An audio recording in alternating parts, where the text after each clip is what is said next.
이렇게 음산에 이런 조그만 클럽에서 사람들이 생각보다 많네 막 이랬었는데 이 사람들이 낮에는 뭐 하는 사람들일까라는 생각이 들더라고요.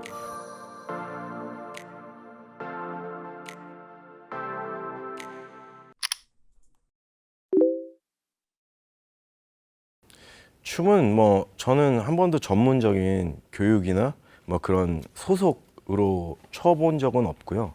그 전에 초등학교 저학년 때부터 끼가 좀 있었던지 사랑과 평화 선배님들의 한동안 뜸했었지라는 노래를 들으면서 그냥 막 췄어요.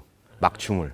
집안 어른들, 부모님, 뭐 친척분들이 재밌다, 뭐 이렇게 칭찬해 주시면 신나서 그 끼가 있었던 것 같아요. 그래서 그냥 막 추면서 그땐 국민학교죠. 3, 4학년 정도에 브레이크 댄스를 이제 알게 됐어요. 그 이후에 이제 거기에 빠지면서 이게 춤이다라는 개념보단 무슨 고개라든지 그런 신기한 기계 같은 느낌이 들어서 한 동작 한 동작 이렇게 마구잡이로 이제 하나 둘씩 따라해 보다가 그게 하나 둘씩 쌓이면서 중학교 진학하고 또 둘러보면 사람들이 그런 춤 출 수 있는 아는 사람이 저밖에 없고 뭐 이런 식으로 하다 보니까 고등학교 때까지 계속 그런 춤을 독학한 거죠. 여러 자료를 보고. 초등학교 때부터 일단 브레이크 댄스가 미국에서도 춤으로 이제 이름이 지어지면 새로운 문화로 박자를 넘어서서 고개를 이제 체조랑 접목시키는 뭐 이런 브레이크 댄스의 1세대가 전데요. 저희 세대인데 미국 쇼 프로그램 그런 데서 한순간 나오는 거를 보고 눈으로 기억하던지 아니면 뭐 비디오로 녹화할 수 있으면 해서 돌려보면서 그 동작을 그냥 집 앞에 거울에서 그냥 막무가내로 연습을 했었어요.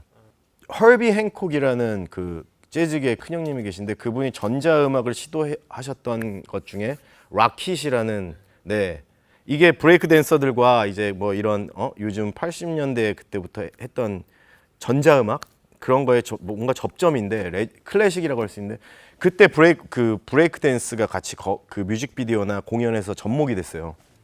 그래서 그걸 보고 저는 제일 처음으로 충격을 받았죠. 너무 멋있고 제가 그동안에 경험해보지 못한 그런 이상한 신세계라는 거를 처음으로 그 브레이크 댄스 그 허비 행콕 라켓 무대에서 이제 느끼고 그 이후로 이제 그런 비슷한 것이라든지 또 그 라켓 비디오가 나올 때까지 기다린다든지 계속 제일 영향받은 건 그거예요. 그러고 나서 중학교 진학하면서도 브레이크 댄스라고 아예 영화가 있었어요. 한국의 뭐 청춘 스케치 뭐 이런 것처럼 브레이크 댄스 이래서 그 스토리를 막 이게 청춘으로 만들었는데 결국엔 브레이크 댄스가 주가 되는 그런 영화인데 그게 우리나라의 이제 제 세대 비보이 1세대들에게는 교과서나 마찬가지죠. 유일한 교과서. 그 브레이크 dance라는 그 영화에서 나오는 그 춤을 이제 습득하면서 이제 우리 브레이크 댄스 한국의 1세대가 이제 그 자라날 수 있는 뻗어나갈 수 있는 토양이 된 거죠. 그래서 그게 제일 저한테 영향이 있었고요. 어린 시절부터 춤과 그런 또 흑인 음악이죠. 예, 그런 음악을 혼자서만 즐겨 듣다가 이제 중학교 진학하고 중학교에서 고등학교 진학하고 하는 시기까지 계속 늘상 그것의 반복이었어요. 그런데 그때까지만 해도 동네 뭐 이런 걸 이해하고 저랑 같은 음악 그런 장르를 즐기는 사람이 한 명 있을까 말까였거든요. 남들이 몰라요, 잘. 그런데 그 와중에 이제 고등학교 진학하면서 또 그 강남에 이제 8학군에 있는 고등학교인데 거기서 또 이제 유학을 갔다 오거나 뭐 이렇게 해외에서 온 그 자녀들이 꽤 있었어요. 그러다 보니까 이제 그 뭔지 얘기가 통하는 친구들이 몇 명 있었는데 그 중에 한 친구가 이제 자기 동네에도 이런 형들이 있다. 너랑 똑같이 이런 음악을 좋아하는 사람이 있다. 그래서 저밖에 없는 줄 알았는데 있어? 뭐 이러면서 알게 된 게 그 구준혁 강원래 형이죠. 그 형이 대학생 때 미대에 아마 전공하고 있었어요. 그때 제 친구의 같은 그 빌라에 사는 그 형으로 흑인 음악을 되게 잘 알고 좋아하는 형으로 저랑 성재랑 소개를 받았죠.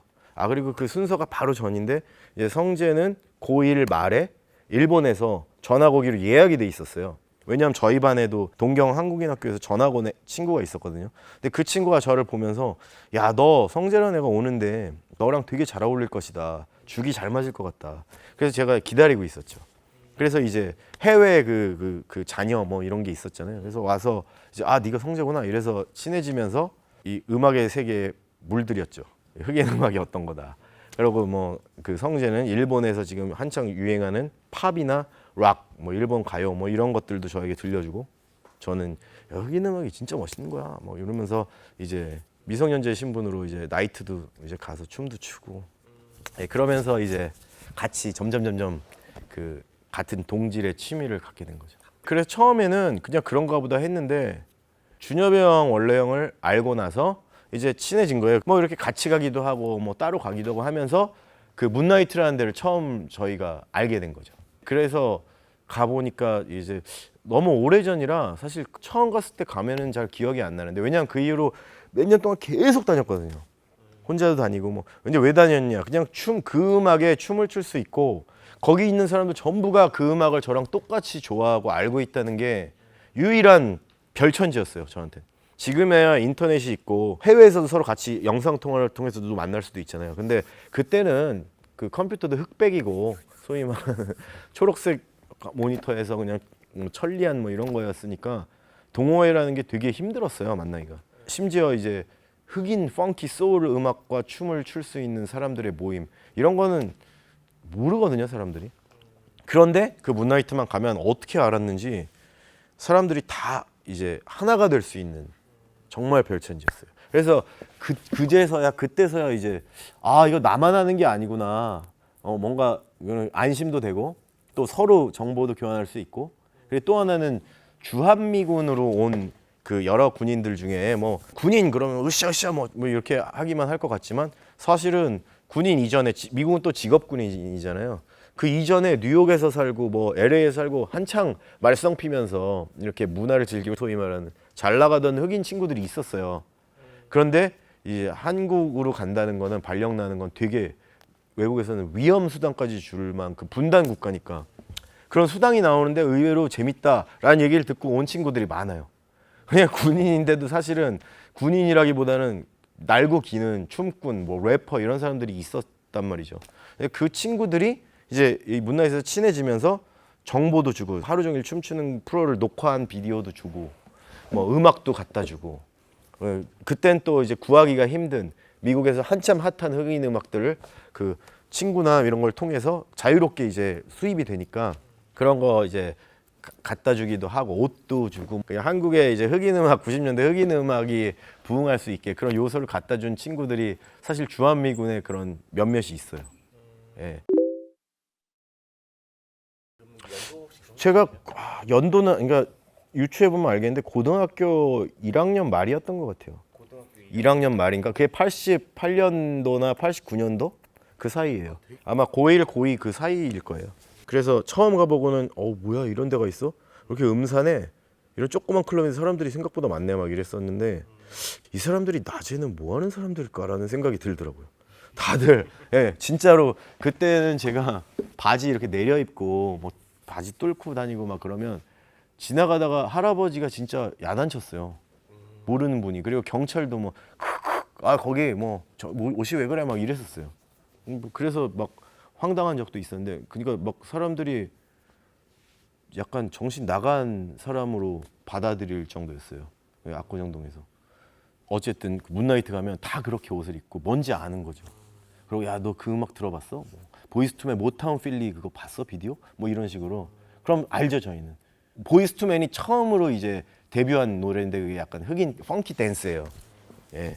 그 음악 나오면 또 애들 팍 하고 또 춤추고 뭐 거기 나오는 춤 똑같이 추고 다 그래서 낮에는 뭐 하는 사람들인가 했는데 알고 보니 뭐 그냥 일반인도 있고 학교는 일찍 자퇴하고 댄싱 팀에서 이제 댄서로 활약하는 댄싱 크루 있고 밤무대 그 쇼하는 사람들도 있고 또 서울랜드나 뭐 이런 데서 낮에 퍼레이드 하는 쪽으로 하는데 이제 밤에는 막 여기 핀 여기 이렇게 꽂고 막 이제 자신의 본성을 드러내는 뭐 그런 분들도 있었어요.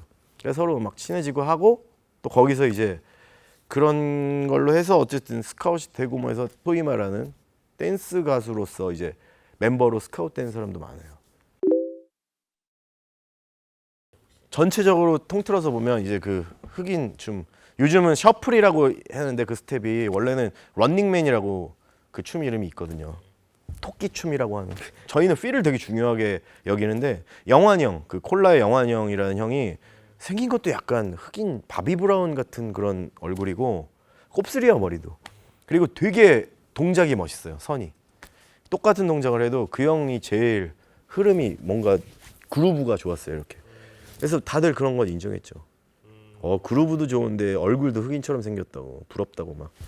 진짜 그 영환이 형이 그 춤은 제일 잘 췄고 여자로서는 철이와 미에로 이제 데뷔한 미에 누나가 원래는 안무가로 유명했었는데 그 누나도 진짜 한국 여자로서 파워나 이런 게 달라요. 외국 여자 같아요. 아직도 그만큼 이제 그런 춤을 파워풀하게 소화하는 사람을 제가 제대로 본 적이 없어요, 직접. 근데 요즘 뭐 안무가들 뭐 유명한 이 케이팝으로 유명해진 사람도 많지만 저희 때는 진짜 미국은 그러니까 한국에서 미국의 흑인 음악은 미국이 본토잖아요. 범접할 수 없는 우리가 아무리 해도 절대 그 사람들한테 인정받을 수 없는 그런 묘한 약간 상실감이라 자격지심도 아니고 하여튼 현실적인 그런 자괴감이 있었어요. 어떻게든 더 오리지널리티를 우리가 빨아들이고 싶다. 한국인이지만 한국 가사지만 막 그런 생각이 있었는데 그런 동경이 정말 있었죠. 근데 미애 누나랑 그 영환이 형이 또 둘이 제일 유명했죠. 문나이트에서. 그걸 한 번도 생각해 본 적이 없어서. 근데 어쨌든 저의 진짜 그 당시 그 나이의 생활이었어요. 그리고 그냥 별천지? 제가 진짜 원하고 제가 제일 재밌어 할 수 있었던 저한테 되게 제일 원하고 좋아서 그러니까 하나도 힘든 게 없고 뭐 그런 저만의 이제 별천지였죠. 밤에 춤바람 나서 춤추러 간다 공부 안 하고 이런 개념이 아니라 그냥 거기를 가고 싶고 가야 되고 가면 재밌고 혼자 가면 이제 또 혼자 온 그 애들이 많아요. 친구부터 형부터 그러니까 다 이 춤을 추고 이제 그런 뭐 이런저런 얘기도 할 수 있는 그런 동호회 같은 곳이었죠.